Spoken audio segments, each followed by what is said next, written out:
Keshpur BDO অফিসে কৃষকদের এই শস্য বীমা ফরমে কেন টাকা আসেনি সেই নিয়ে কিন্তু ম্যারাথন বৈঠক চলছে। আর বৈঠকে উপস্থিত আছেন কেশপুরের বিডিও কৌশিক রায়, পঞ্চায়েত সমিতির সভাপতি চিত্তরঞ্জন গড়াই এবং কেশপুর কৃষি দপ্তরের আধিকারিক এবং বীমা দপ্তরের আধিকারিকরা উপস্থিত আছেন। এই মুহূর্তে কিন্তু সেই চিত্রটাই খবর টেনের ক্যামেরা পার্সন আপনাদেরকে দেখাচ্ছে। জেলা পরিষদের দলনেতা মোহাম্মদ রফিক তিনিও কিন্তু উপস্থিত আছেন। কেশপুরে শস্য বীমা ফরম নিয়ে বিভ্রাট দেখা গিয়েছিল, আর সেই বিভ্রাটের জেরে জরুরি বৈঠক মিটিং ডাকলো কেশপুরের বিডিও কৌশিক রায়। কেন কেশপুরের কৃষকদের টাকা ঢুকেনি, যারা ক্ষতিগ্রস্ত তার কৈফিয়ত কিন্তু বীমা সংস্থাকে এবং দিতে হবে। আর এই নিয়ে কিন্তু ম্যারাথন বৈঠক চলছে, আর সেই বৈঠকের সমাধান খুঁজে বের করলো কে? কেশপুরের বিডিও কৌশিক রায়।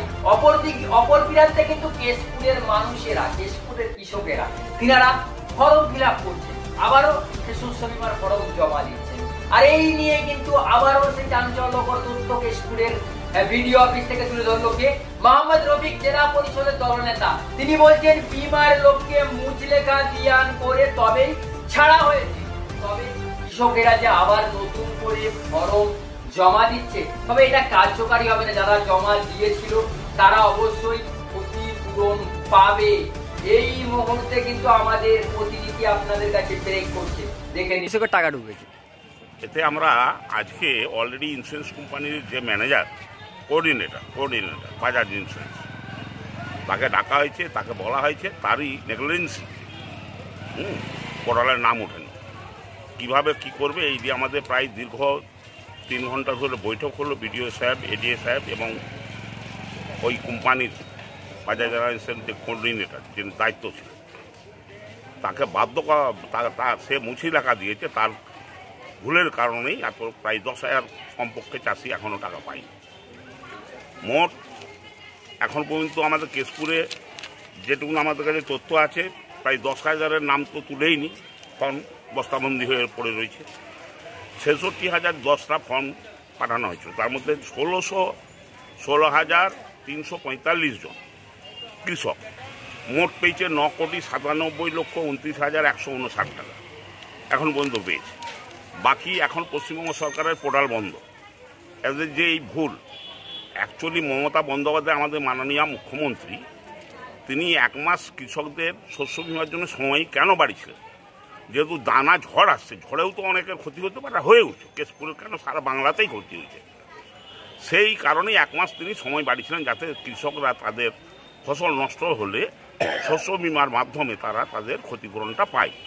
সেই জায়গায় দাঁড়িয়ে যারা শস্য বীমা করার ক্ষেত্রে যে ইন্স্যুরেন্স ছিল, তাদের অপদার্থতার কারণেই এই হয়েছে কেশপুরের মাটিতে, এরকম বহু জায়গাতেই হয়েছে। মানে এই যে নামগুলো উঠেনি, কৃষকেরা বাদ পড়েছে, কিভাবে আপনারা মানে ইন্স্যুরেন্স কোম্পানিকে বলছেন কিভাবে তিনারা আবার কালেক্ট করবেন? কালেক্ট করার এই মুহূর্তে কোনো নয়, তবে হ্যাঁ 212টা মৌজাকে ক্ষতিগ্রস্ত ধরা হয়েছিল কেশপুরে।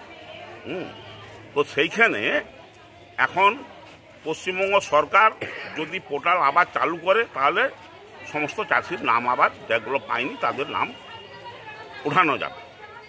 বিনা নোটিশ, কোনো নোটিশ করলো না কৃষি অফিস, আবারও কেশপুরের কৃষকেরা শস্য বীমার ফর্ম জমা দিচ্ছে।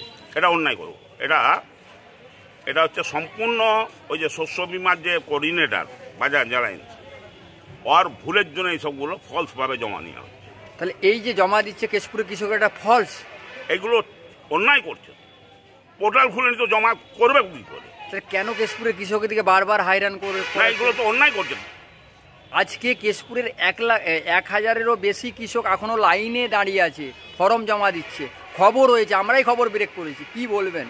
এই জন্যে আমরা আমাদের মাননীয় যে মন্ত্রীকে আমরা যাতে পোর্টাল খুলে এবং ইন্স্যুরেন্স কোম্পানির যারা দায়িত্বে রয়েছে তারা যাতে সবের নাম ঠিকমতো মনিটরিং করেনি, সেই জন্যে তাকে আজ ঘেরা হয়েছে, বলা হয়েছে সব কিছু যাতে সব রেডি করে।